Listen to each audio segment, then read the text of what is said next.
چته مریض روانی هی عکس بده، کجایی، لوکیشن بده، ویدیو کال، آبرومو بردی جلوی دوستان. واقعا دیگه نمیتونم باهات ادامه بدم.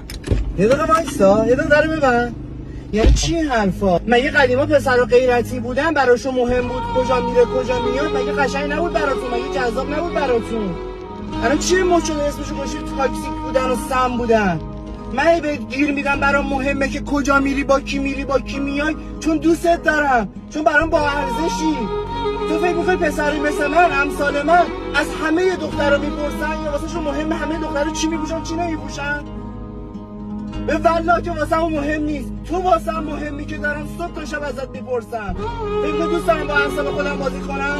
خودم توی رابطه دارم زجر میکشم که صبح تا شب باید فکر باشم نبیننش، بهش گیر ندن، بهش شماره ندن، الان چی پوشیده، کجا رفته، با کی اومده.